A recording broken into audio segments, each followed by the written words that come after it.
It's up for grabs now! Magic ball from Bergkamp to Patrick Vieira! Oh, would you believe it? Oh, right, what a way to get it! Fabulous solo goal by Thierry Henry. Champions.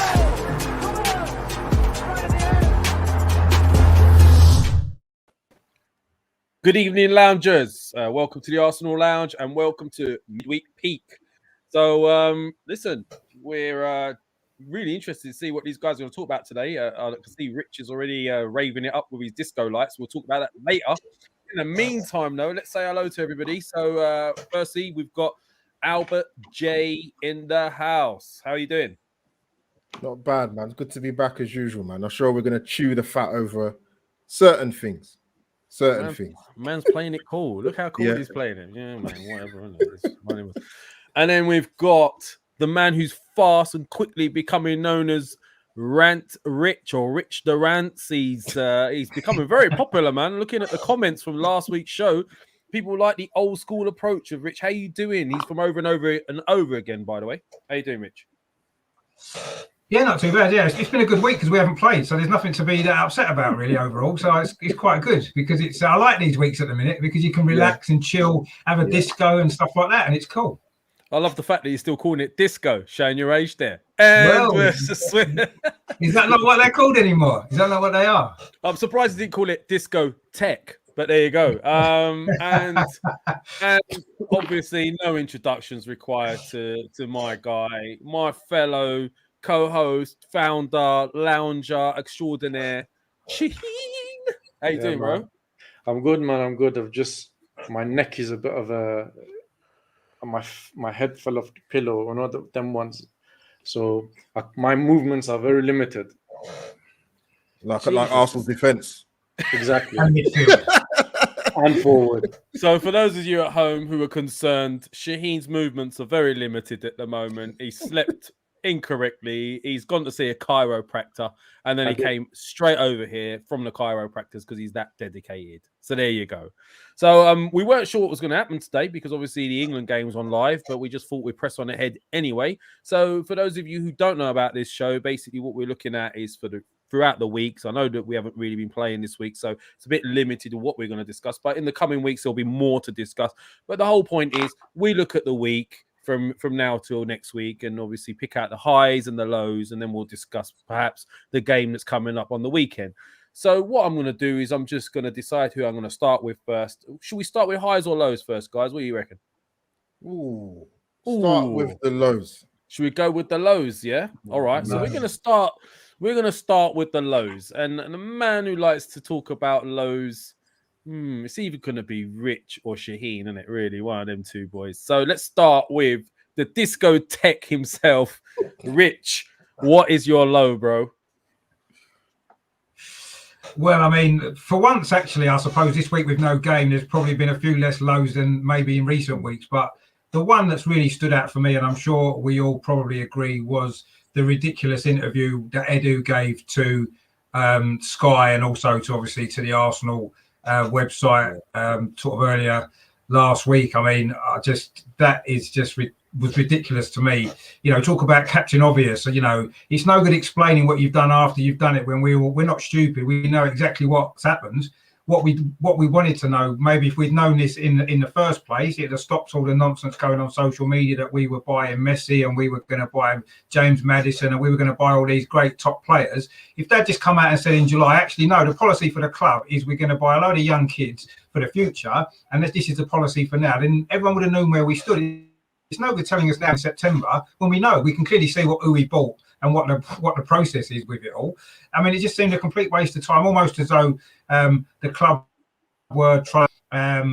You know, obviously there'd been a bit of criticism on social media with who we'd bought and who we hadn't bought and the transfer window in general. And it was almost like the club wanted to come out and say, you know, this is what we're doing, so please support it. Well, that's fair enough, but it was just a complete waste of time after the event because, you know, unless you've been hiding under a rock and you've not even looked at who we bought, it's obvious what the idea behind it is. You know, the idea behind it is that, you know, we're not going to bother about trying to challenge for anything this season, that we're going to hopefully build a team that may be able to be quite good in about 2 or 3 years' time. And they're quite prepared just to write off this season. funny how they announce after the season tickets have been sold and stuff like that, isn't it? Not rather than before, because I'm sure if they'd said that before, who's going to waste their money on a season ticket for a season that the club, people running a club, are not bothered about? Clearly. So, you know, the timing of it's ridiculous. What a lot of the stuff that he said was just ridiculous. It brings into question his suitability for the role. It brings into question Arteta's suitability for the role. I mean, who picked these players? You know, Albert's disappeared. Who picked these players for us to sign? Was it Edu's choices? Were they Arteta's choices, or were the club ahead above them saying this is what we're doing? Even think about buying a decent player now. Think about buying kids for the future. That's what we're doing. And then maybe they just decided which kids they wanted. I mean, we don't know who's done what, do we? We don't know what Edu's involvement has been in the transfers. We don't know what Arteta. It would have been nice if they're going to say something. Tell us that. These were Arteta's players that he wanted, or they were Edu's players that he wanted, or they were Kroenke's players that he decided we needed. You know, let us know who's doing what. You know, otherwise the whole thing is just it makes it more of a mess than it was already. They'd have been better off just doing nothing, saying nothing, and just saying, right, okay, you know, this is a transfer window. These are what we've bought. Like it or lump it. That's it. It's what we've done. This is what we've done this summer. Why even go into all the detail when all it's done is it's made the whole situation, from a fan's point of view, worse than it was already? Because it's like now we completely understand that Edu in particular is not fit for purpose in his role, whatever his role even is. What is it he's been doing apart from going on holiday and wearing a nice suit? I don't honestly see what else he does. Rich, I mean, it's interesting you say that because we discussed this on Monday's show, and Johan's come out. If you did watch Monday's show, this makes sense to people. And if you haven't watched it, make sure you do, because it's a great, great show. But what came out from Monday, by the way, Rich, is exactly this. Is we were asking ourselves who actually pulls the trigger and whether or not Arteta is now on the same level playing field as Edu. And, you know, in that instance, since he's had the promotion, maybe Edu can't pull the trigger. But what we gathered from watching it was a lot of what I called it was all fart, no poop. So basically, there was a lot of things said, but it weren't really saying anything. But I will go with Shaheen with this first. I mean, this was an obvious one, so you've got an easy ride on this. I mean, we're struggling for lows because not much has happened this week, but this was the obvious one. Shaheen. You asked me for my low. No. What do you obviously use based on what Richard's saying with regards to Edu? What do you have to say about it? Because we spoke about this Monday. Still to date, I haven't watched Edu's interview, and I didn't watch it when he came out because I didn't think he's going to say anything that will address the problems at Arsenal.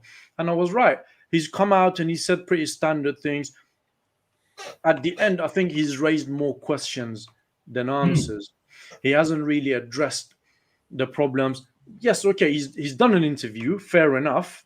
You know, fair play to him for doing an interview. But what have you actually told us? You know, on a Monday show, we discussed this, and everybody kind of agreed that he hasn't really said anything to us that we don't know. You know, he just said everything that we already know. And, you know, as Richard rightly said, there's a lot of things that us fans, they want to know about what's happening behind the scene. Who's doing what? Who's choosing these players? Whose players are these? None of this was addressed. And, you know, as I said, for me, it's a bit difficult to go into the details because I haven't watched it and I don't have any plans to watch it because, you know, people talk about these PR exercises and all these things, but, you know. Well, if you want, I'll add some details to it, mate, because I did watch it, unfortunately. And, you know, as I said, it seemed like it was definitely a PR exercise. It did come across like he was under a lot of flack. We've already seen him take a lot of flack from the fans at the stadium. Everyone's suggesting that there's a lot of distance between the board and the fans themselves at the moment. There's a lack of communication. So for me, it smacked of a PR exercise where they were trying to sort of appease the fans, and Edu was trying to get us to endear ourselves towards him, which I didn't. I found him.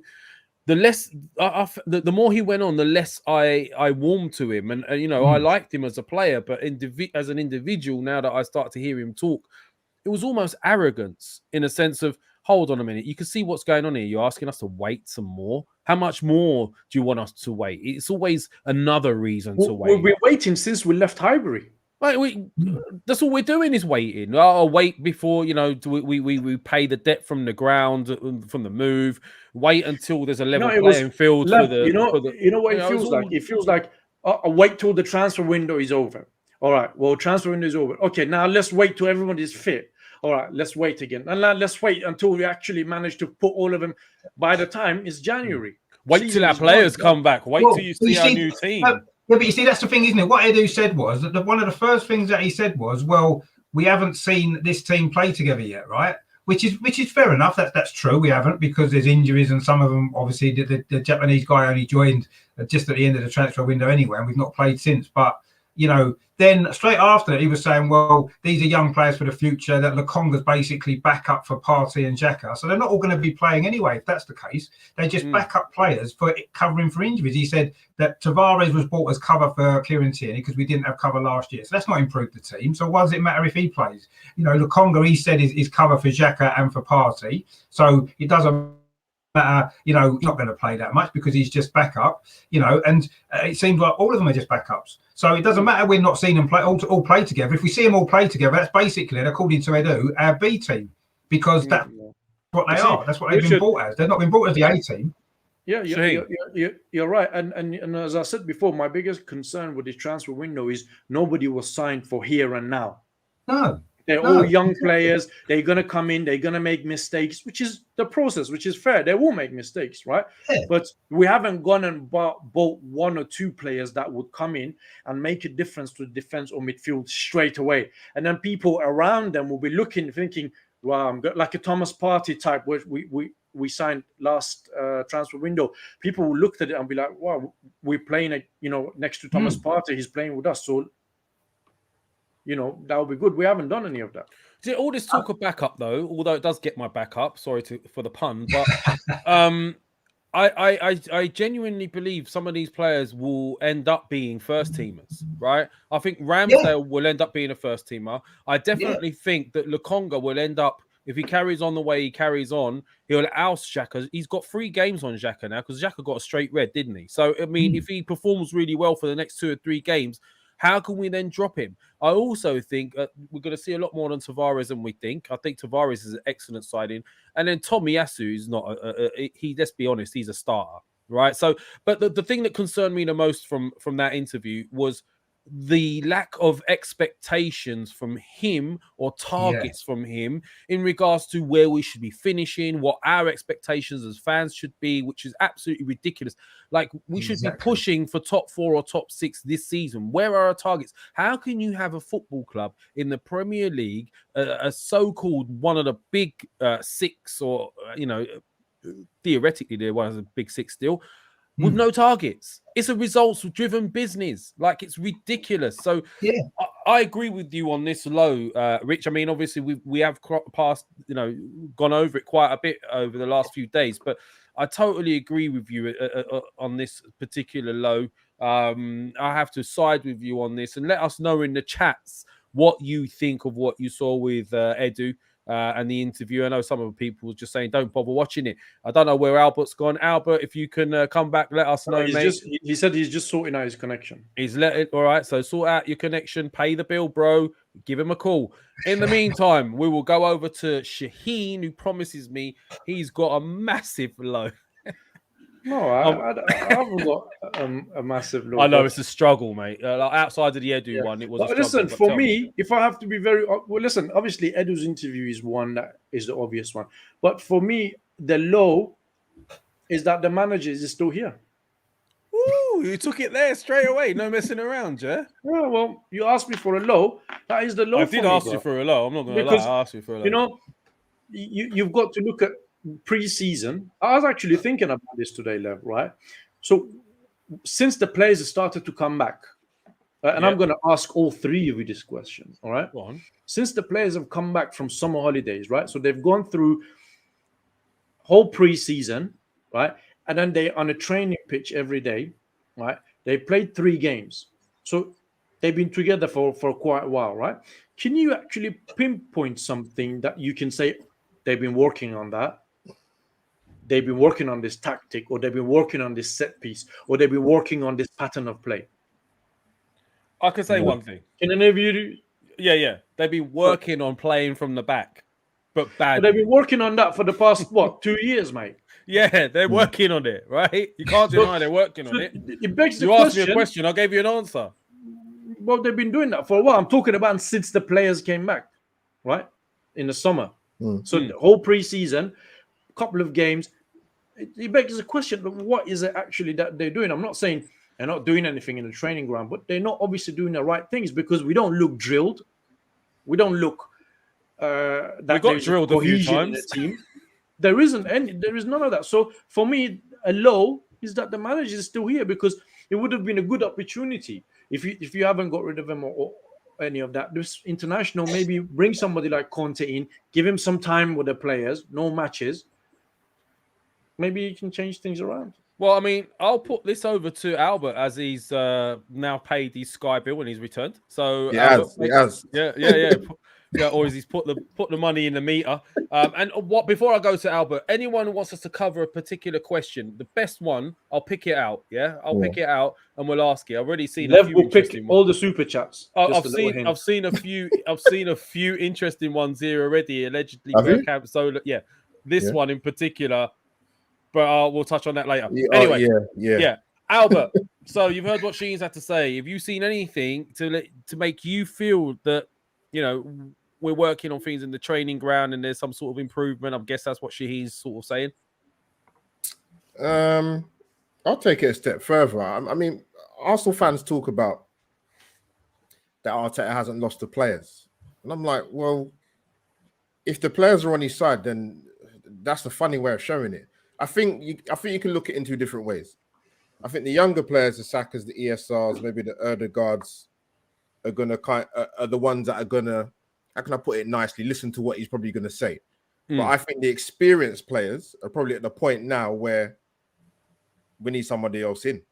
They're never gonna publicly come out and say that. But I just look at the body language of some of the players that are there in terms of the experienced guys and the guys he stuck faith with. I just don't. I actually don't think they. I wouldn't say. I don't know if down tools is the right word, just because it's the first word that comes into my mind. But I just think there's a split in in terms of who actually takes him seriously, and I think a new voice at this moment would get this squad playing a lot better. 100%. I don't know anybody. I'd find it very odd for any Arsenal fan, whether you're a pro Arteta or not, to sit here and justify what is it about this manager that you see positives in so far. Well, see, there we go. So, I mean, I probably agree with you on that, Albert, and I'm going to come over to Richard in a minute, but I think a few things that came out from the show, don't want to harp on about it a few days ago, but we feel that maybe this is why they're going for these 21 to 23-year-olds, because the senior guys aren't buying into what he's doing. So Shaheen's low is definitely Arteta's still here, and I can understand why he's saying that. This is Rich. I'll take this over to you. I mean, you've heard what Shaheen's low is. I'd like to hear your comment on that, and as brief as you can as well. Do you feel that the reason maybe we're going for these younger players is that they're more likely to listen, and the senior players are more likely to question? Yeah. I mean, obviously, the first point about the pre-season and stuff like that, it's quite interesting because we had all pre-season. Yes, not all the players were there, and we bought some players since, but we suddenly throw in a three at the back system at Man City. We play it again in a friendly against Brentford. Why didn't we do that in pre-season as a trial? Try it out in pre-season. Get the players used to playing it. Don't just suddenly throw it in 2 or 3 games into the season and expect it to work. That's what pre-season was for. They release another thing that's kind of a low for me, actually, which we can touch on now, is the training videos they keep putting out on social media. It's like we're losing games, we're not scoring goals, and they constantly bombard us with training videos. Oh, who wants to see a training video? No, we don't. What we want to see is us play on the pitch a lot better than what we have been, and see something that they've been doing in training actually coming out in a match, because we don't see any of that. So their training videos are now winding me up so much. I'm thinking, don't keep putting them out, because you're bantering yourself off. Clearly, the club are by putting them out all the time. I mean, we're clearly not putting stuff into training. I totally agree with Shane. We're not showing that we're doing anything in training that we're then putting into practice on the pitch. We haven't seen it, have we? We're making the same mistakes that we've been making for 2 years. Richard, are you able to pick one player, right, that has significantly improved under Mikel Arteta? Yeah, I said that last time. Yeah. No, there isn't one. Every single player's gone backwards. And people talk about Saka and Smith Rowe. Saka hasn't gone backwards. He hasn't necessarily improved. He's a great player. Smith Rowe, again, he's a great player. These were brought into the team by Emery, right? Both of those two were brought into the team under Emery. They made an impression. They were great players. You could see they were. And even Arteta is going to have to go some to knock that out of them. He's knocked it out of a lot of players, but those two are special talents. And I actually worry for those players because one, they've got no leaders around them to help them, and two, they've got a coach who is, as you rightly said, Shane, he's making all the players go backwards. So I worry about those two. As great as they are, how good are they going to be in 2 or 3 years if we've still got this coach who's not able to if they will be here, Richard? If they will be here, because if Arsenal finish, I don't know, another 8th or 10th this season, not a lot of things happen. If a Man City comes in for Saka with 100 I don't know, 80, 90, 100 million, Arsenal will take it. Same with Emil Smith-Rowe. And then you'll be thinking, well, what's happening? Would you blame him? Would you blame him? Would you blame him if Man City come in next year or year after? I wouldn't blame him. I wouldn't blame him. Martinelli, Smith-Rowe. I wouldn't blame any of them if they comes end of season, still no European football, still as it is now. I wouldn't blame them if they want to leave and go to a better club and win things. There's definitely... Sorry, but there's definitely a question mark over Arteta's man management at the moment. Let's be honest, right? Because any of these guys are a little bit of trouble where maybe a more experienced manager would be able to put an arm around them or sit them down and they'd have the respect for him. He hasn't seemed to deal with these big characters. I mean, look, the Ozil situation, I still will maintain was not a footballing decision. I don't care what anyone says to me. No, it was not a footballing decision. Anyone who believes that is deluded. Secondly, then you got Guendouzi, then you got Saliba, then you got there was an issue, I believe, with that sort of core with Kolasinac and Mustafi, and there was all sorts of issues going on. And then obviously there's players that he was playing 1 minute, dropped the next, and disappeared out of sight. There's a definite issue there. And then the Aubameyang thing with Lacazette, I will still maintain, I don't believe it was just a COVID thing. I'm not saying COVID don't exist. Of course it does, but it's highly questionable. And sorry, Lev, go. Yeah, go on, mate. So I see something in the comments then about about the Arteta thing. I think it's Omar saying about Uber came out of a statement after the City game. I'm not being funny. They should be coming out with statements after that performance. And to be honest with you, to add even further to that, all this talk about, the players need to get together, have serious talks, but that should be, if that's the case, right, that should be happening a lot sooner. I don't care if it's 3 games into the season. Like, why should it take a 5-0 beating by City away when they actually was in second gear? It should be coming out and saying something. If it's not Uber, it should be Xhaka. We'll definitely after that red card anyway. It should be the experience coming out and saying something. So, yeah, I politely disagree, Omar, but I respect your opinion, bro. That's what this show's all about, Albert. So look, that was you know what? I totally agree with Shaheen in the sense of that being a low. We are struggling for lows because not really much has happened in the Arsenal world this week, apart from that big Edu interview, which everyone could have picked. So then I'm now going to go over to... Who am I going to go over to now? Is it me now? Yeah. It's Albert. Albert, have you done your low, yeah? No, well, I did one, but it wasn't Arsenal related. But let's come to you. To me, yeah? Yeah. All right, I'll say what my low is this week. How much more obvious the lack of care in the transfer window for that central midfield position is becoming week upon week. That's my low. And I'll tell you why I think this. We were talking about in the news right now, El Neni going off to Turkey, right? They're apparently they're bidding for him, etc. But then me and Shaheen spoke about this offline, and valid point. Partey, if he goes off to the African Cup of Nations, then what? What have we got? We've got Lokonga, and we've got El Neni, and we've got Ainsley Maitland-Niles as backup, right? For me, one, the fact that we're relying on El Neni so heavily is a low. But the fact that we have not addressed that central midfield position is becoming even more obvious. Look, how can we be... It's bad enough that we're relying on Xhaka and Partey, right? Xhaka. Like, for me, I'm not a big fan of him. I'm not going to go into it anymore. We've done it a million times. Xhaka, not a bad player, just bad for the Premier League. So then we're going to now rely potentially on Xhaka and Elneny or Xhaka and Lokonga in that position. So why are we in that position where, one, we can't offload Elneny because now he's become that important to us that we can't do it, and two, why was it not addressed? Why did we not get a Basuma? Why have we spent 50 million on a centre back? So for me, my biggest low is looking at a fundamental piece of the jigsaw. We are still going into another season missing a vital piece. So I'll throw this out to Albert first. Yeah, I mean, the whole thing with the Elneny thing and him not being moved on, that to me, that's like, the way I look at it, I'm like I said, I think I said it last week on the show. If there's one player I'm still shocked that is at this football club, is Mohamed Elneny. Oh, hold on. I'm sorry to interrupt, but a good point by Wayne as well. Elneny will go to the African Cup of Nations as well. He's Egyptian, right? Isn't they in the African Cup? Yeah. So what are we doing?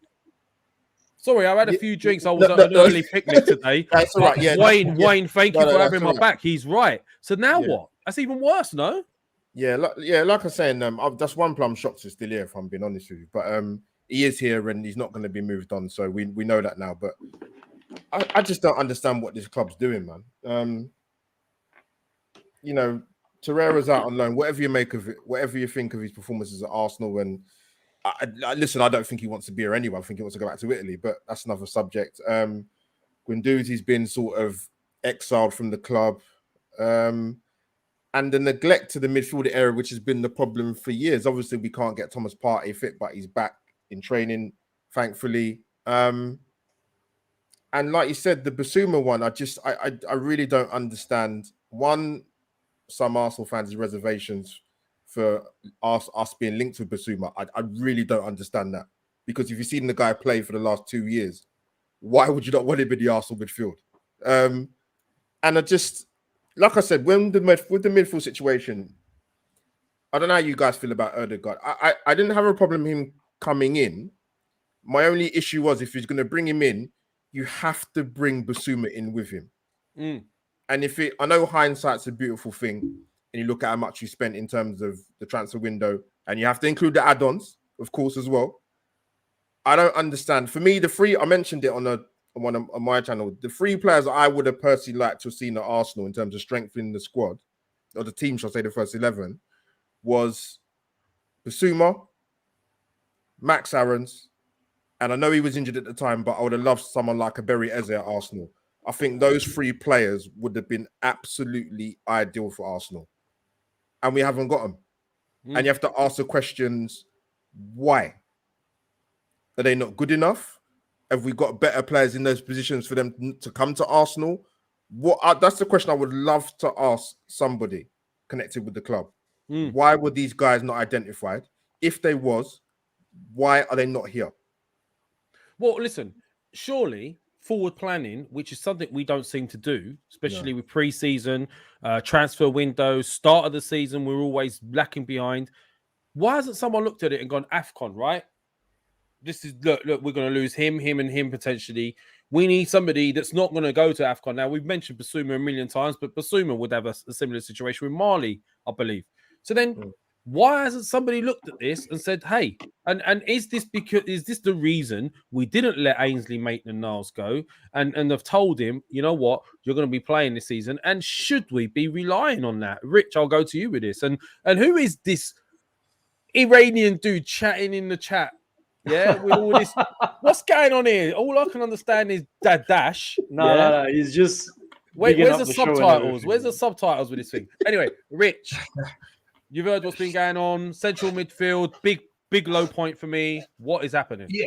Well, I mean, exactly. I mean, we've all known, haven't we? The midfield has been a weakness in the squad for a while. It's not just this summer that it needed sorting out. It needed sorting out last summer. Yes, we brought Thomas Partey in, and unfortunately, he spent most of the year being injured for one reason or another. He was rushed back when he wasn't totally fit, and let's hope they don't make the same mistake again. But ultimately, one player wasn't enough. Lokonga's come in, a young player may, as you said earlier on, Les, he might well end up being our first team player in a year or two, and hopefully he will, because he's got potential. But ultimately, having potential isn't the same as being able to come in and do a job now. Now, the African Cup of Nations is always been a problem, hasn't it? Because we generally have had a lot of African players in our team, haven't we, over the years, and we've lost a few when that's been on. And it's just, you know, do you not sign African players because you might lose them for a month or two halfway through the season, or do you look more sort of long term? If it went over the course of the season, someone like Pasuma would do a great job for us, even if he could be out for a month injured, like Partey was,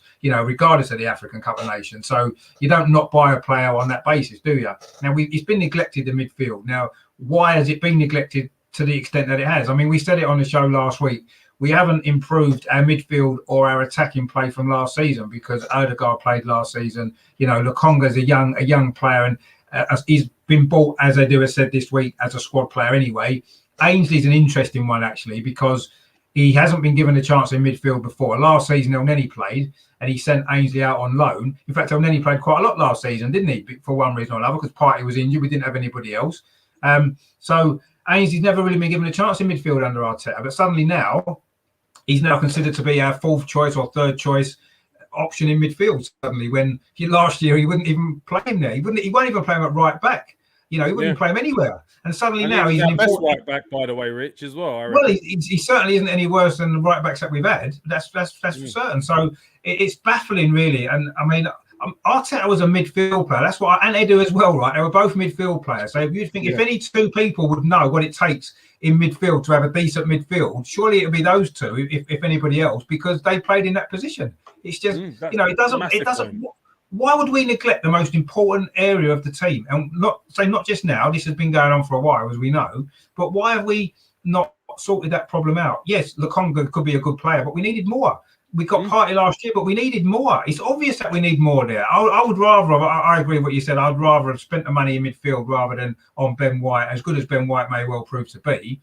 That £50 million would have been better spent on a top class, top quality midfield player that could come in straight away and improve the team alongside Thomas Partey. And Shaheen said this last show as well. Would have been better off bringing Saliba back like a new signing, right? And spending that money elsewhere. But before we go any further, super chat in the house from our regular. He's a massive supporter of ours and got massive respect for Wayne as well. How you doing, bro? Thanks for your super chat. Why Max Aarons? He's injury prone, and Tomiyasu is a more experienced player as well as better physically. Can we stop hyping up names? Listen, Tomiyasu, for me, I've done a lot of research on Tomiyasu. Not going to lie and say I knew who Tomiyasu was and I'm an expert of the J League, although Shaheen is, so we can ask him later on. However, I think Tomiyasu is going to turn out to be a bit of a gem. So I might agree with you on that one, Wayne. So look, that's my low central midfield. It seems like everybody is agreeing with me. Shaheen, do you want to add to the central midfield situation? Do you agree that that's a bit of a low? No, pretty much everything was said, man, and I agree with them. And it's not a lot to add to that. Apparently, there's some fights breaking out in the England game. Arsenal Manic giving us blow-by-blow accounts of what's happening. So thanks for that, bro. So that's my low. Have we done everyone's lows, by the way? Is that everyone? Is everyone? You've kind of covered what I was going to say. This is fine. Yeah. Oh, bro, sorry about that, man. I'm taking the line. No, I do. Was that the centre mid thing? Was that what you was going to say? I was going to touch on that, but you see, just quickly about let's hear it. Big up Wayne, for obviously because he's a big supporter of the channel, but I don't think I'm alone in terms of talking about Max Aarons. He was mentioned with Arsenal probably for the last couple of years. I like Bayern Munich was interested in him, so that means he's not good enough for us, mate. If he's not good enough for us, no, but it's not overhyping him. Like, he plays for Norwich, so if I was overhyping him, I could probably pick a player from a more fashionable club, should I say? Okay. Let's see how he gets on against Saka at the weekend. Yeah, he's going to have a blind. It's inevitable. We'll see how good he is then, and we can write him off if he's no good. It's inevitable he's going to have a blinder. Let's be honest. Anyone that we were either going to buy or that we've offloaded and hasn't scored in 2 years will score against us. This always happens. So we're going to go now over to the highs. Now, Rich looks like he must be high with that lighting in the background. So I'm going to start with him first. So, Rich, Raven Rich, talk to me about your highs, bro. I mean, I suppose there's been a few more highs this week because there's been less lows, I guess, and that's the consequence of it. I mean, for me, probably the biggest high, personally for me, was the performance of the Arsenal women on Sunday, opening game of the WSL against Chelsea. Absolutely. And, you know, I've had a lot of people say to me, oh, it's women's football, this, that, and the other. Well, it is women's football, and there's no doubt about that. But just for a game of football, if you enjoy watching football, you can't have helped have enjoyed that game because it's just brilliant. You know, it was technically the women's players have come on massively over the last few years. The standard of the football is better. Yeah, it's not as physical. They're not as fast. You saw it in the Olympics when they had the mixed relay. You know, men are a lot more stronger and faster than women. You can't try to compare it in that sense. But if you look at it from a technical point of view, those players are up there with the best men in terms of the technical football ability that they've got. They're just not as fast and as strong. And when you look at that game against Chelsea in particular, I mean, Chelsea are the best women's team that has been for the last 3 or 4 years, head and shoulders above everybody else. And we went toe to toe with them and come out on top. And it's something that, as an Arsenal fan, we've all been wanting to see a lot more from the men's team. And it's funny, isn't it, that the women are connected to the same club as Arsenal, the Arsenal men. But look at their transfer window. They've bought top quality players that are already established names. Nikita Paris, Tobin Heath, players at the top of the game. And we've got them in the women's team. We're crying out for in the men's team, aren't we? We're crying out for top quality, 1 or 2 top quality players that have established names in the game that can improve us straight away. And the Arsenal women have gone and done it. And I know the money's different and this, that, and the other. It doesn't cost as much to buy women players and that, but there's not as much money in the game there. So maybe in the percentage wise, maybe it's quite similar. I don't know, but it just goes to show maybe the ambition of the people running the women's team seem to have a lot more ambition than the people running the men's team. And it's great to see. I wish some of it would rub off. But that game in particular, I mean, I watched most of the WSL at the weekend because there was obviously no Premier League games on. And most of the games were really good to watch.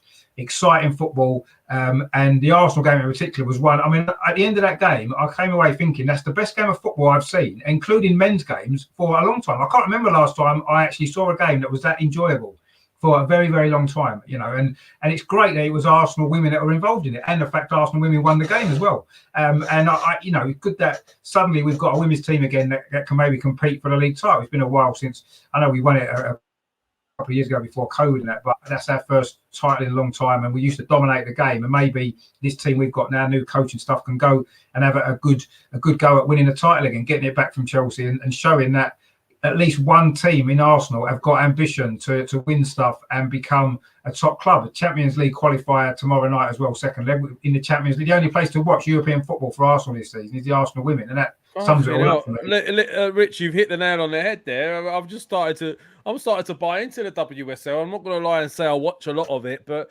I've been hearing some real good things about it, and I see that we are signing well-known players, and transfer windows a lot better and more exciting. And it could be a case of it's not being corrupted like the men's league. So, I mean, it sounds like it's on the up. Shaheen, do you know much about the WSL? I know you're a keen watcher of it.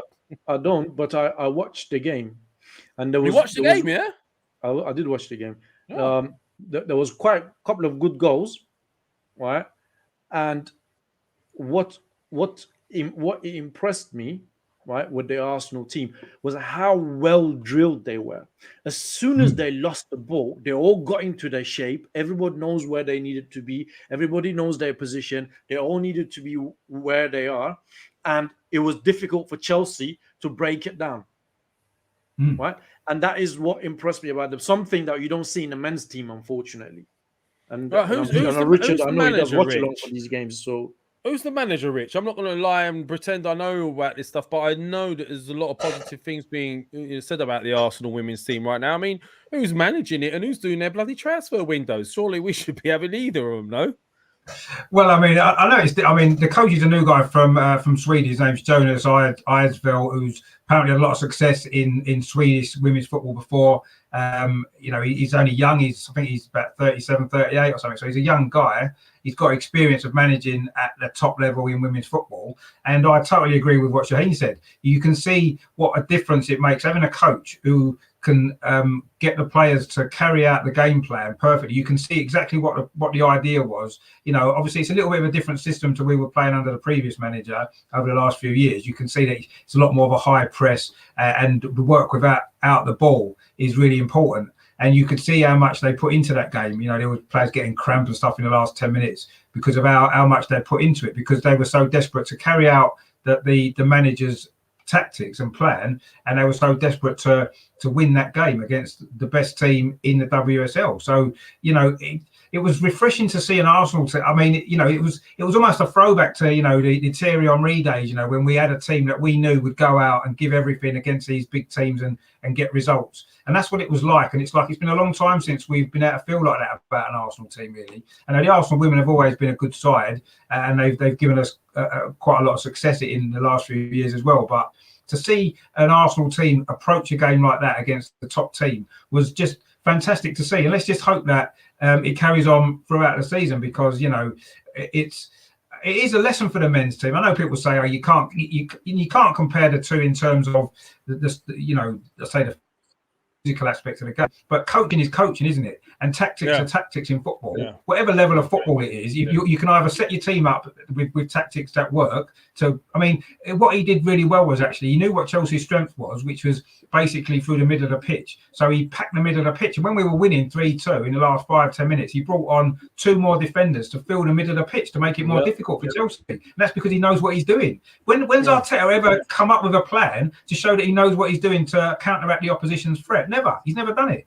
And this is in his first game. The new manager in his first game comes on and straight away knows what Chelsea's strengths are and counteracts it in a way that made it really difficult for Chelsea. And in the end, we held on and won the game, and we fully deserved to. And it was fantastic to see. And I think everybody, you know, I know people think, oh, it's women's football, I don't want to watch it, but just give it a go. Watch the Arsenal women play you know, there's a lot more TV coverage this season. It's on Sky, it's on BBC. You can watch the games now a lot more easily. Watch it, and don't look at it as though it's just a crap men's game, because that's not what it is. It's elite women's sport, and the same as any other women's sport, whether it's tennis, whether it's athletics, whatever women's sport you're looking at, it's not quite as physical and as fast as men's sport, and that's fine. It's women's sport, but it's elite women's sport, and it's fantastic. And watch it. And if you love good football, you can't not have enjoyed that game on Sunday. It was fantastic. Yeah. Thanks, Rich. Thank you. So women's football was a high. That's Rich's high. He's obviously very passionate about the WSL. I might give it a watch. The way things are going at the moment, maybe you guys need to give it a watch. In the meantime, Ben Davies, by the way, I've seen you, mate. Yeah, I know. No, just whatever, mate. Spurs fan. Anyway, so next high, because Albert's come back. I don't know where Albert's disappearing to. I reckon Albert's got something going on in the background. He's not telling us. It's called scaffolding next door. That's what the issue is. Yeah. Albert's got a problem. He's not having a disco. I know that much. Yeah. No, definitely not. Albert keeps disappearing. So, Albert, I'm going to come to you before you disappear again, bro. Yeah, please. What is your high? As you saw the last show, mine were a bit different and not really were not Arsenal related, actually. Because you don't care. You just do what you want. Yeah? Touch on the back of Richard quickly, though. No, in terms of the women's game, it has improved immeasurably, man. Sort of, even the last couple of World Cups, the last one and the one in Canada before that, the standards really improved, and you know what you know. I think you're right. You can't compare it to the men's game. Like, you wouldn't do it in any other sport. So you know, you wouldn't go and make the women play 5 sets in tennis. It doesn't make any sense. So. But just, you're right. Sorry, ladies, don't listen to him. You could do 5 sets. I'm sure you could do 5 sets. If you really want to do 5 sets, you can do 5 sets. No, it's a good shout by Rich, though, man. And I'm a massive fan of Leah Williamson. That probably helps as well. So she had a great game on Sunday. Actually, she was brilliant, fantastic, absolutely brilliant. But no, my high is and this is where it goes, by the way. My high is no. I have to give a shout out to Patrick Bamford and Leeds, you know, because I think when I sort of look at his career, came with like many youngsters do at many clubs, they come with a massive billing, and you know, his name was touted around when he was at Chelsea, never got the opportunity. And I think sometimes people seem to forget it's not easy as a youngster to break through to the first team. You know, not everybody's going to be the Longstaff brothers at Newcastle or a Foden at City or a Saka at Arsenal. It's very, very difficult to break into the first 11. He did a lot of loan spells. Had two good separate loan spells at Middlesbrough. Got the move to Leeds, and I'll be honest with you, we're Arsenal fans, but I sort of looked at his career and thought, you know what, not too sure about him, But to be fair, his performances for Leeds in Championship, and I think he scored 17 goals last season in the Premier League. I think that's an outstanding return, for your first season in the Premier League and first England cap against Andorra. And massive plaudits to him, man. It's never too late. Never too late. So there you have it, guys. Albert's high is not even Arsenal related because we're struggling for highs. We'll get there in the end if you keep watching, guys. But Bamford, I'm not his biggest fan. Yeah, that's the thing. A lot of people are like, that's the thing. I'm not as big, and he kept Nketiah out of the team, didn't he? Bamford, I think. Is that right?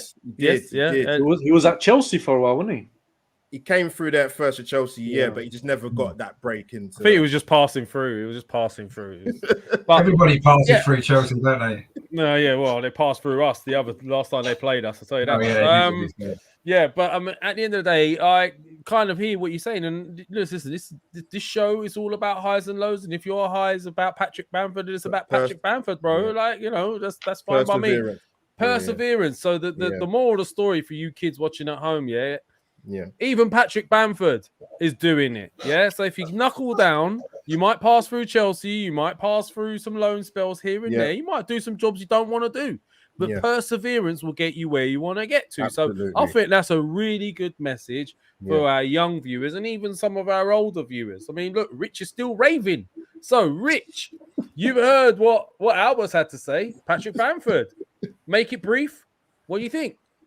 I mean, I like Patrick Bamford. I've got to be honest. I mean, he seems like a really nice guy as well when you read interviews and stuff like that. He's very sort of down to earth, quite posh actually for a Premier League footballer. But anyway, that's beside the point. He seems quite posh, doesn't he? But he seems like a nice guy, and and he's had to work hard. A bit like players like Jamie Vardy who've come up the hard way maybe and maybe appreciate being at the top level. And you can't argue with the season he had in the Premier League last year. Absolutely fantastic for Leeds. And I think he's going to have another good season. He's been rewarded with an England cap. It's a great story and it's fully deserved. And it does show that point that you just made, that if you believe in yourself and, yes, you need a little bit of luck here and there, but if you believe in yourself and you put everything you've got into being a success, however it is that you do, there's a good chance that you'll become successful because only thing that can hold you back is yourself, isn't it? And your own doubts about yourself. And he must have had a lot of doubts in his career, being rejected by other clubs, Chelsea and stuff like that. He must have never thought he'd ever make it in the Premier League, let alone get an England cap. But he's knuckled down. He's worked up really hard. I mean, he does work really hard on the pitch. You can see the effort he puts in. So it's fully deserved. And I absolutely applaud him for what he's achieved. And yes, I hope he has a good season. Obviously, 2 games against us, I hope he doesn't do particularly well. He didn't last year. Let's hope the same happens again. But fantastic. What a great story and fully deserved. Another player for England as well. I just want to mention Bukayo Saka, of course, got man of the match, a goal the other night as well. After what happened to him in the final, great way to bounce back for England. And that was really nice. I did enjoy that. That was sort of a high as well on an England point of view as well. I don't watch a lot of England games really, other than the Rich is trying to get another high here. He's trying to get 2 highs. Well, we're talking about England, aren't we? And Saka, Saka's our boy, isn't he? And he had a great game for England again. He's been man of the match 3 times in 6 starts or something. He's had. Absolutely amazing. I mean, and he's our own player, which makes it even better as far as I'm concerned. The reason why I wasn't interested in England game tonight is because he wasn't starting. Unless he plays for England, I'm not really interested. So, but no, fair play to him as well. But Patrick Bamford, legend at the minute, and well done, and congratulations to him. Let's hope he continues to get in the England squad and does well. Shaheen, Bamford, make it quick and then go on to the high, bro. Whilst you're at it, you might as well just go straight in. I don't have nothing to say on Patrick Bamford because I don't know nothing of him. I don't really watch him, so that's that. Thank you for that, bro. Thanks. Yeah, that's a massive point. Cheers. Short and sweet. My high also is going to be very short as well. For me, high is Thomas Partey coming back to full training because he's massive to this team. And I think that is a high that comes to my mind. Well, I might as well drop my high in there as well then because it's a perfect segue because I was going to say all our players that have been out returning. So just him in particular for me. Oh, just him? Well, I like the fact that, I mean, the new signings, I think Tomiyasu, hopefully, I'm not sure if he will start, but he's been playing for Japan, so he seems like he's fit. Ben White returns as well. So, I mean, the players that we've been missing and the team that Edu has promised us, the new team that we've been waiting for, is apparently all returning. So, including Shaheen's favourite, Partey. So, that is our high. The players returning that have been out. So, I will drop this with Albert first. Players returning, high. What do you reckon? It is a good high, but also on top of that, I don't know. I know obviously ESR is missed the under-21 game apparently through illness, so is a possible doubt for it might make a Saturday. conundrum a lot easier though, because that's the one conundrum for me in the team. Odegaard, is he a 10? Is he, where's he playing? ESR, if Odegaard plays in a 10, where does ESR play? Does he play out wide? So maybe that solves an issue in the sense of you play proper wingers out wide and you play Odegaard in the 10, no? No, you're right, because I was kind of looking at sort of a potential team lineup for the game on Saturday, which I'm going to be there. First game back in the Emirates since obviously before the pandemic against West Ham, so it's been a long time. But yeah, I was sort of looking at a team lineup and I was thinking, if ESR is not playing or is not going to be ready for Saturday, then I think it touches on what you're saying, Levs. I think you can obviously play Odegaard in the sort of the 10 role. I would like to see, no excuses, Ben White come back in, obviously Gabriel come back in, Tierney played the other night for Scotland, should be okay. Tomiyasu, I've not heard anything to say that he's not ready to play on Saturday, so I would like to see him. I'd like to see him play. We bought him to play him. Sambi, bring him in with next to Thomas Partey. Start Saka, start Pepe. Start Saka, start Pepe, and start Uber up top. That'd be my 11. If it's anything different from that, then I need to ask the manager questions. Hold that, because we're going to go on to the last 10-15 minutes for the Norwich game and our lineups and our predictions, okay? So, Rich, as brief as possible, because we have been going on for a while, mate. So, in the sense of players returning, do you see that as a high? Do you think he'll be playing some of these players that we should be playing? Is Tomiyasu going to feature? Is Ben White and Gabriel going to partner? Obviously, we know, hopefully, Lukonga is going to be partnering Partey. Hopefully, Elneny's kept away from that central midfield. What's your thoughts? I mean, first of all, I think we need to understand that we haven't seen any of these partnerships play yet. So you're getting excited about something we don't even know if it's going to work. Give me a break, man. I mean, it should be better than what we've been looking at so far, but we don't know because we've not seen them. We haven't seen White and Gabriel play together. We don't know how that's going to work. It's interesting to see it. We don't know whether Partey and Lukonga is going to work because we haven't seen it yet. The Tomiyasu is only going to be at the club for 2 days. Is he going to throw him straight into the team when he won't have been working on anything tactically? I don't know. He may do. I'd rather him than Chambers, Rich. Well, I'd rather him than Chambers, possibly. I haven't seen him play, so I don't really know. But, I mean, this is the thing with a lot of them. We haven't really seen them play together. I mean, I want to be excited because it's different players that we've not seen yet this season and different partnerships, and I want to be excited about that. But until I see him play, because as far as I'm concerned, regardless of what players we get back, while we've still got this clueless manager, I can't see that that's going to make an awful lot of difference. It might be slightly better to watch. I'd rather see Partey and Lukonga in midfield than Elneny and Maitland-Niles, for example. I'd rather see Tomiyasu than Callum Chambers, as you said. I'd rather see Gabriel than Mario Holding. But ultimately, until we see them play together, it's difficult to know what we're going to get from it. You know, what the tactics going to be like? What's the formation going to be like? I know we'll talk about that in a minute, but I want to be excited, and I'm pleased that they're back. But I'm being a bit cautious because we don't really know how these partnerships are going to work because we haven't. It's unknown, isn't it? A lot of it's completely unknown to us, let alone anybody else. So let's hope. Fingers crossed that our work it'll be brilliant and we'll win the next 10 games and everyone will be happy. But we don't know yet, do we? So let's maybe not get too excited about the fact that coming back from injury. Let's wait until we see him play together, how it develops, and then we can maybe be more excited about it in a few weeks' time, hopefully. Good point, Rich. So look, we'll get on to the game then. We'll get on to the game. Norwich is looming. It could be potentially a nice home game to bed these guys in and see what they're about. So I'm going to put this out there. What do you expect to see against Norwich at home at the Emirates? And what sort of lineup are you hoping for or are you expecting? Shaheen, I'll start with you, bro. Well, I think out of a sudden this game is a super massive game for Arsenal Football Club, especially Norwich. Yeah, well, listen, before the season starts, if somebody told us Norwich home is going to be a It's massive game, we'd pivotal. be like, fuck off, you know what you're talking about. But we've lost our 3 games. It's going to be at home. And it's not so much that we've got to win, it's how we're going to win. Because, we can go and win 1-0. That's still 3 points, right? But I think for Arteta and for his job security from the fans' point of view, not from the board's point of view, because it seems that he's cool, From the fans' point of view, is that he needs to get the team to put in a performance.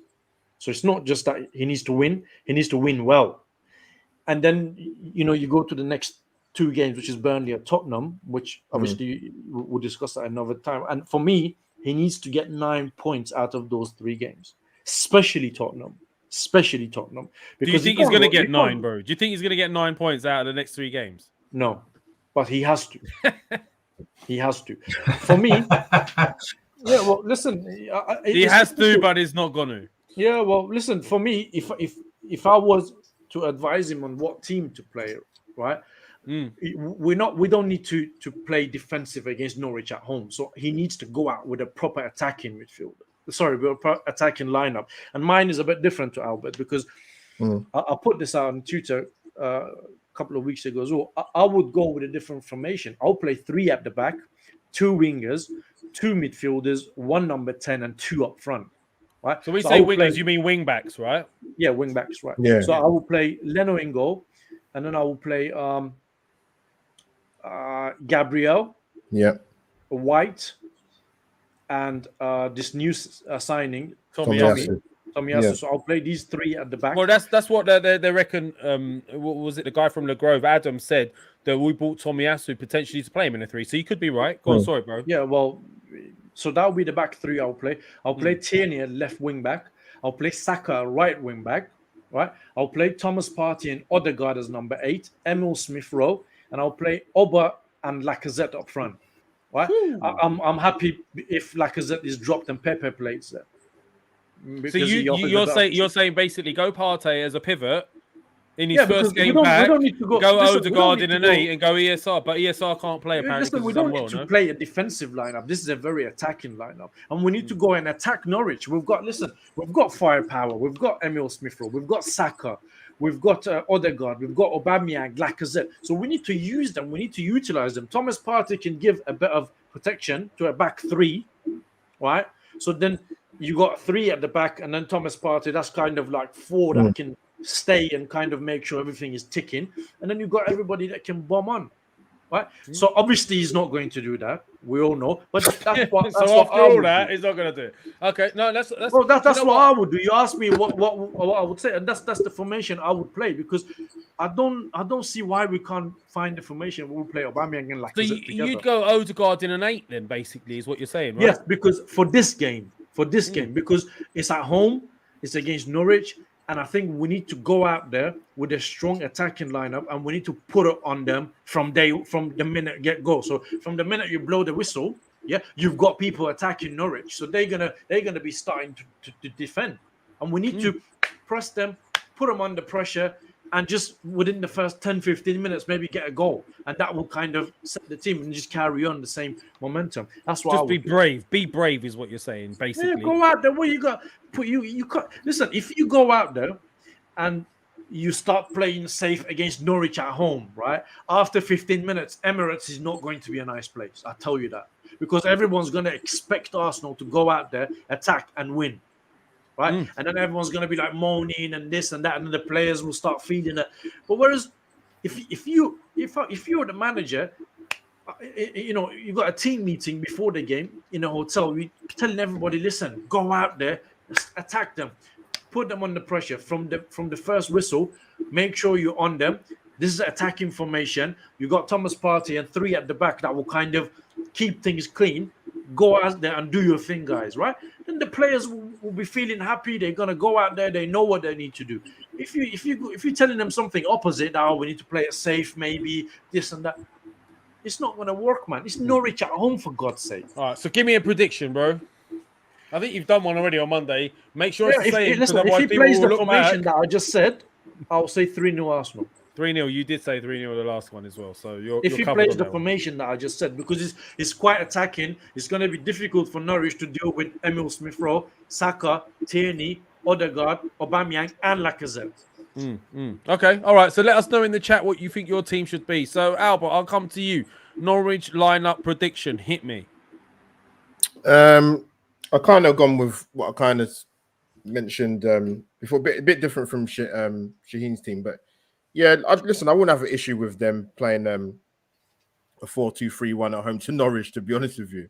And to be honest, I'll go even further than that. I don't even really think it matters in terms of the formation, because if he has his personnel back and they're back in training, like I said, you can pose the question to him, why are certain players on the bench?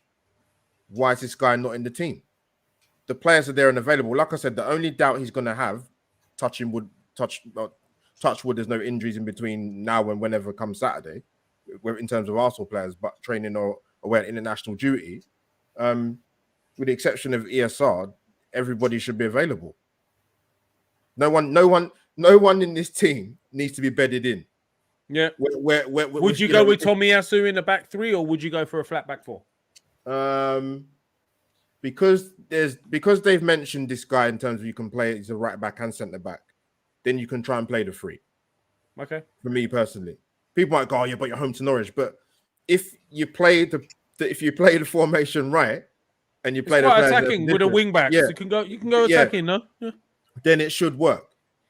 Isn't it worth trying against Norwich? It's better than trying it against a better team. And Albert as well, I don't understand this notion of playing three at the back is defensive, because he can't. It's not at times. Well, it's actually quite attacking. Some pros actually have said, and I think it was Gary Neville who said it in the past, that if you're playing with a back with a three at the back, you don't trust your defense. So you're playing an extra centre back in there, and then the wing backs to give you that cover. I don't necessarily agree with that. I think the formation that I said is quite attacking. If anything, three at the back and then one Thomas Partey type player, it gives you a bit of security, and it allows everybody else to go and do their business, do their attack, and knowing there's 3 or 4 players that are keeping it steady. And the likes of Tierney and if it's Saka, for example, they get a lot more cover behind them. Yeah, so it gives them a little bit more scope to attack. So, Albert, what's your prediction? Oh, God. Don't say Clubber Lang pain or anything like that. Just tell me what. No. You know what? I'm going to go.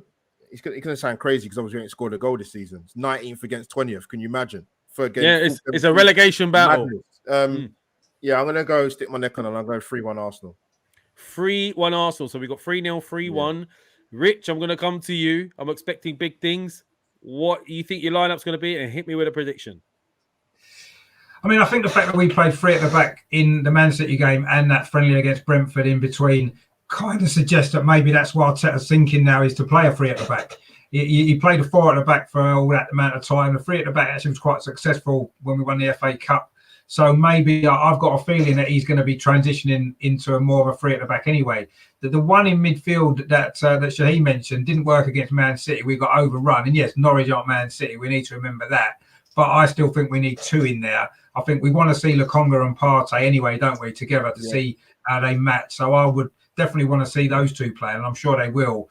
Will it be a 3 at the back? Possibly. Is Tomiyasu fit to play? Not sure if he's going to come straight in, having only just arrived today, I think it was, or tomorrow. He's coming to the club for the first time. So it's a bit of a risk to maybe throw him straight in, perhaps. But if he goes 3 at the back, it's probably going to be White, Gabriel, and I reckon he may throw Holding in rather than Tomiyasu at this moment for this game. Oh, no, don't tell me that, Rich. I just think he might do. I just think he might do because of Tomiyasu not being at the club very long and, needing to integrate tactically with the team and stuff. I hear that. I don't want to hear it, though. No, I don't want to. I just worry that might be the case. And then you've got to have Lokonga and Partey in midfield. If you're having the 2 wing backs, then you obviously Tierney on the left and, who would you play on the right? That's the problem, isn't it? Yeah, Saka could play on the right, possibly. Is it a waste playing him on the right as a wing back? I think it's a waste playing him at wing back because then you're taking away a lot of his attacking threat because he's going to have to do a lot of defensive work. Although not that Norwich are necessarily going to probably attack that much. I don't know, but they shouldn't against us. But I don't know. I mean, that right position is a problem position, isn't it? You wouldn't play Pepe there because, you know, defensively you don't really want him back there too. I know he does the work, but that is a problem. You know, maybe Chambers end up playing there in this game if Tommy Asu is not available. Rich, you've given me Holding and Well, Chambers in this lineup, mate. What are you I'm doing just to trying me, be mate? realistic, that's all. So we've I'm signed just all these trying to be players and we're realistic, going that's all. Holding and Chambers again.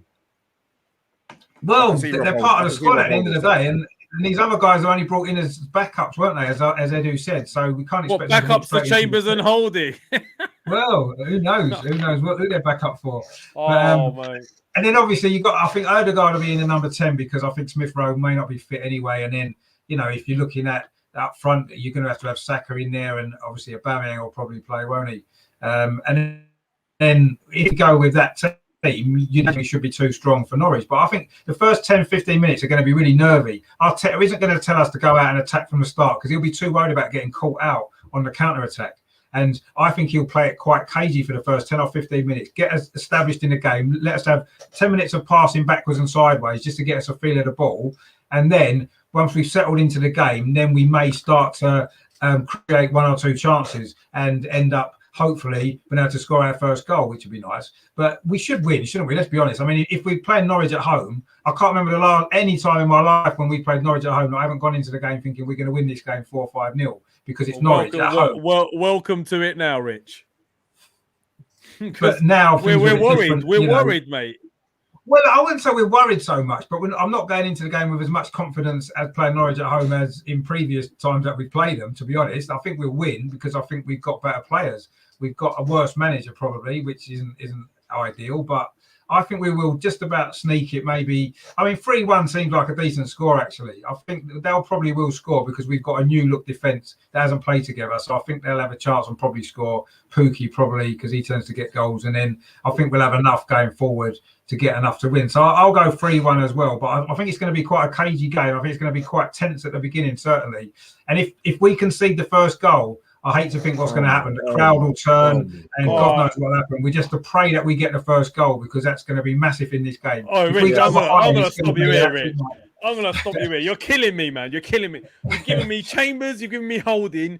You've given me if they score in just please. I don't even want to think about it. So let's just stick with 3-1. I hope. Right, I'm going to make mine really quick. I don't want to see Chambers. I don't want to see Holding. No, I don't want it. I don't care if these guys are new. I'd rather have them in. I'd do what Shaheen was saying, 3 at the back. I'd go Tommy Asu in there with Ben White and Gabriel. I'd go Tierney on the left. I mean, you can put whoever you want on the right, but it seems like the one that makes most sense would be Saka in this instance. Tavares, throw him in like him. I like him a lot, by the way, Tavares. I think we're underrating Tavares. He's a star of the future. But I would probably, the only difference is with me and Shaheen is I probably would go Lukonga and Partey because I think with the big games coming up soon with Spurs, etc., we need to bed them in now because Xhaka's not going to be available. And what better time to do it with someone like a Norwich? I think asking Odegaard to play in an 8 is okay against Norwich, but it won't be okay against someone like Spurs at the moment. Partey's only just returned and we need him firing on all cylinders to get away with that. So personally, I'd probably go Lukonga. It sounds like ESR is going to be doubtful, so then that makes it easy to put Odegaard in there. And then you can go with whatever front three, but please play Aubameyang down the middle. I'm sick of him seeing him out wide. He's 31, 32. He shouldn't be tracking back after fullbacks and helping fullbacks. He should be focusing in the area where he's dangerous, where we can create. So I'm going to say, I think I said 2-0. I'm going to stick with 2-0 and we'll stick with that. Now, the final thing I will do is I said that we'll pick something out of the chats that has been standing out. And Omar's been digging out the same thing over and over again. Omar Dino. So let's just go with it, right? Omar has mentioned something that was put out in a tweet on another podcast by somebody I won't mention because I'm not going to give anybody the heat or the limelight, whichever way you want to put it. But somebody has mentioned that apparently Henry was not our best player or one of our best players, that Bergkamp was better than him. But in fact, not only was Bergkamp better than him, which is an argument we could do all day long, Bergkamp or Henry, let's be honest, as Gooners, that's a tough one. Henry was a different type of player. He was a striker. He was direct. He'd get you goals and he'd get you assists. Whereas Bergkamp was a conductor. He was a proper 10. All right. So you could argue that. But somebody has mentioned Zola and Cantona ahead of Henry. So I'm going to put this out in the room. Yeah. And you guys can tell me whatever you want. Cantona and Zola ahead of Henry. I'm going to start with Rich on this one. I mean, obviously that's got to be a joke, hasn't it? Quite honestly, for anybody to no real sane person could honestly, seriously believe that Zola and Cantona were better than Thierry Henry. This person did. This person did that on a big channel as well, Rich. Well, no, I saw it. I saw the clip. I saw it, but that cannot be a serious comment. It just can't be. I mean, even non-Arsenal fans would disagree with that, wouldn't they? Because Thierry Henry, I mean, I've got my Dennis Bergkamp shirt out in the back. Dennis Bergkamp to me was just God, but Thierry Henry was probably the most exciting player ever to play in the Premier League. You know, he was. During that time he was at Arsenal, he was the equivalent of Cristiano Ronaldo at his peak, wasn't he, in the Premier League? Oh, come on, he was unplayable, Rich. Yeah, unplayable. He was unplayable. And he did things that none of us had ever seen before in football. Some of the things that he did, you know, was just unbelievable. And for anybody to think that he's not in the top 1 or 2, 3 players ever to play in the Premier League, he's got to be up there, hasn't he? Surely. There's not... You can't even think off the top of your head. How many players can you think of that's actually better than Thierry Henry? And just sorry to interrupt, Rich, but not to say that Zola and Cantona were not great players. Yeah. Zola was a quality player, probably ahead of his time at the time he was playing. He'd probably be better suited to the Prem now. And Cantona was iconic for his own reasons, but better than Henry?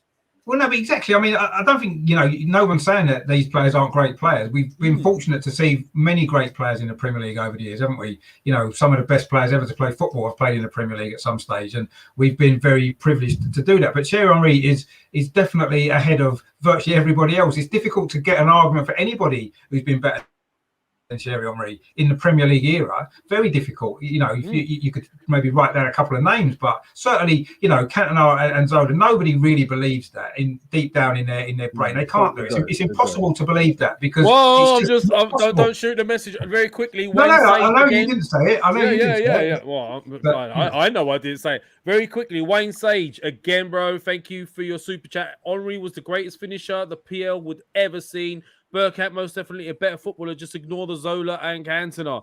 I'm not going to say who it was. It's in the chats. We all know who it was. Albert. Let's go next. Oh, you want to go next, Shaheen? Shaheen's jumping at the bit. I mean, like, go for it. No, just listen. I don't have a problem with saying, listen. That obviously, listen.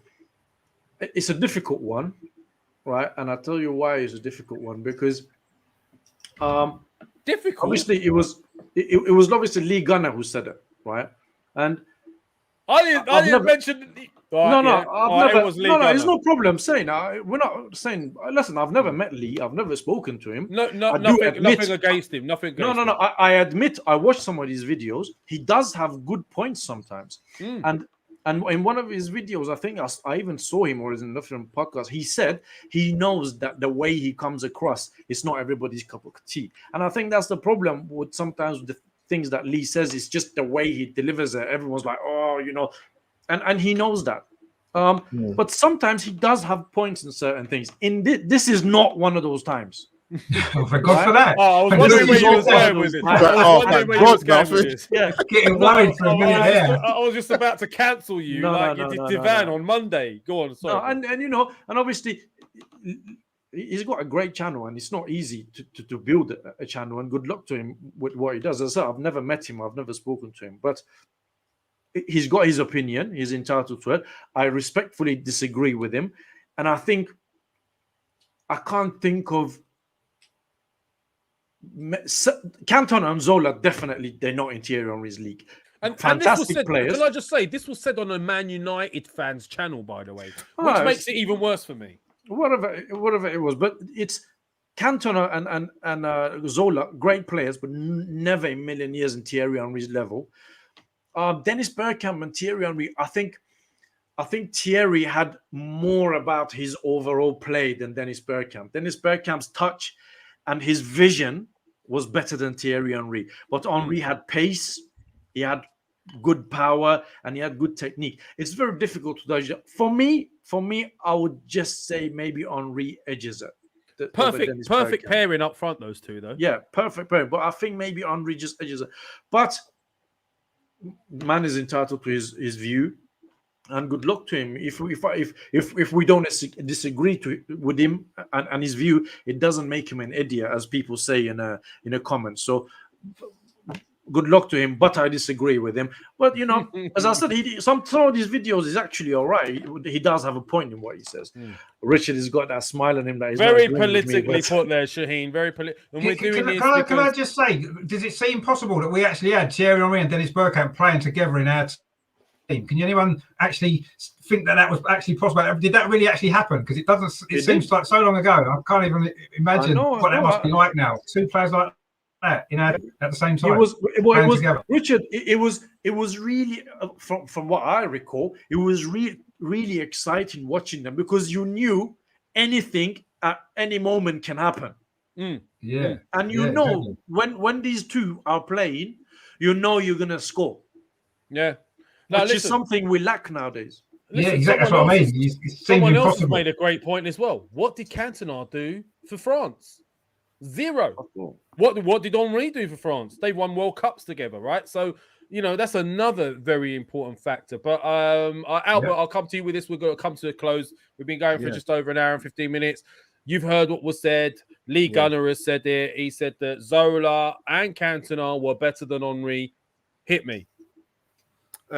Before I come to that, just touching on the whole player not doing nothing for his country. I mean, I wouldn't agree with that, man, because people labelled that a Messi for a number of years. People talk about George Best, never. Oh, hold on, Maradona basically won the World Cup for Argentina on his ones.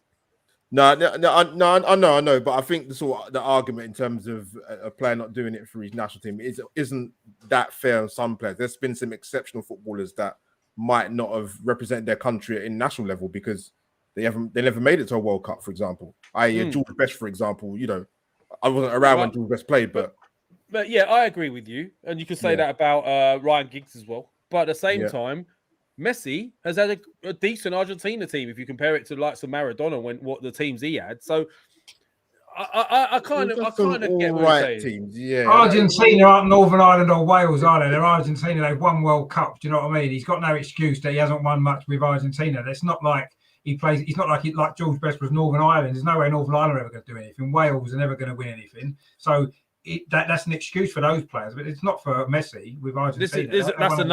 This is another show entirely. But Albert, just tell me your thoughts, because we've got to wrap up. This comment with regards to Cantona and Zola being better than Henry. Yeah, I caught wind of it sort of earlier during the day. Wind is probably what it is a good way of putting it. There wasn't. I don't really think there's too much to add to it, really, because when people talk about best Premier League's teams, and whether that's ex-professional players or people that are just fans of football clubs, Henry will be in every team. Exactly. He'll be in every single person's team, regardless of the formation. He will be. But in terms of like the Bergkamp Henry thing, it's a difficult conversation. It's a good conversation.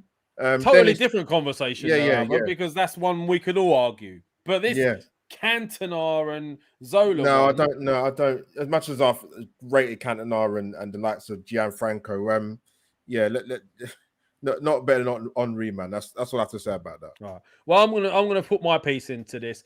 You cannot compare Cantona and Zola to Henry at his peak. Henry literally destroyed teams on his own. He took players on 2, 3, 4 players. He destroyed Spurs on his own. He destroyed Liverpool on his own when we were struggling. Come on, do you remember Real Madrid away?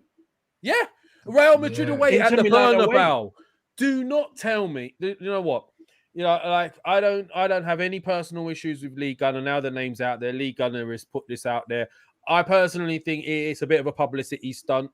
It's got to be. You're on a Man United guys channel. It's got a lot of coverage. You've done it. Whatever your reasons, mate, and I've got no issues with you personally. We could debate it as Arsenal fans. We will always debate it. But please do not tell me that Cantona and Zola are better players than Henry at his peak. because that, for me, is a ridiculous statement. So I'm going to leave it there. Loungers, thank you in the chat. Love, I know it hasn't been the busiest. There's an England game going on, but I'm sure loads of people are gonna catch up and watch this later on. Rich, love the disco lights, bro. Thank you so much for coming on.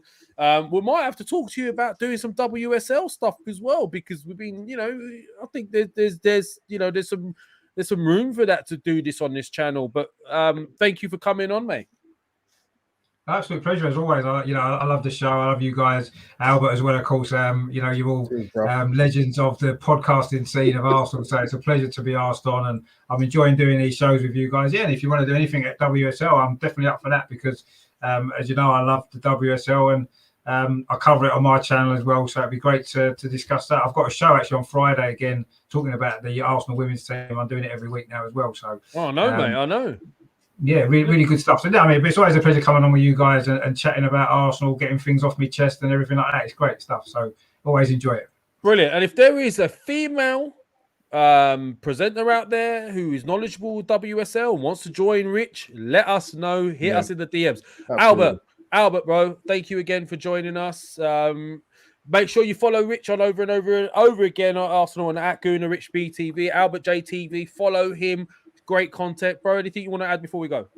No, of course, pleasure to set a platform, my Arsenal brothers, of course. But yeah, Rich, big up. Keep doing the thing with the women's game, man. Seriously, doing the blitz, man. But yeah, I appreciate coming on your guys' channel, man. You know that. So look forward to much more to talk about this season for Arsenal with only 4 games in.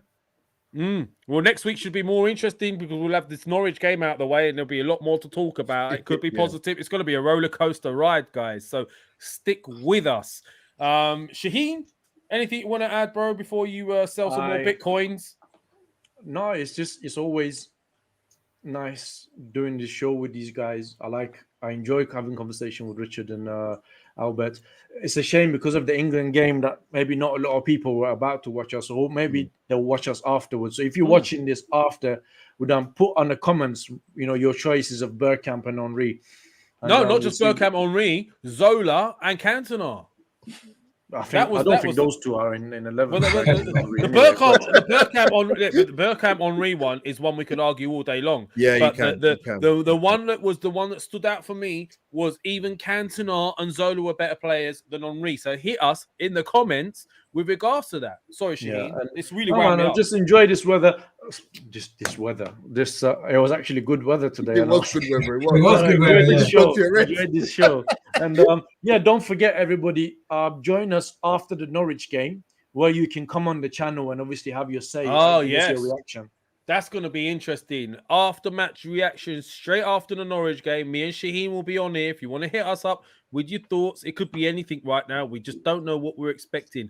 So, look forward to seeing you guys then. What is it? Saturday? Is it this Saturday? Yeah. Saturday, 3 o'clock kickoff. Saturday. I might try and jump in. Yeah, I might try. Come on, Albert. Come and jump in. Rich, come jump in again. But come jump in, guys. Yeah. Come jump in. You guys in the chat, you are the real ones. There was an England game on, and you're still here. You haven't been forgotten. All your names have been noted. We will see you after the Norwich game live on Match Reaction on the Arsenal Lounge. And Shaheen's going to see us out. I'm Lavanja. That's Rich. That's Albert. This is Shaheen. This has been the Arsenal Lounge. Thank you, Loungers. Peace out.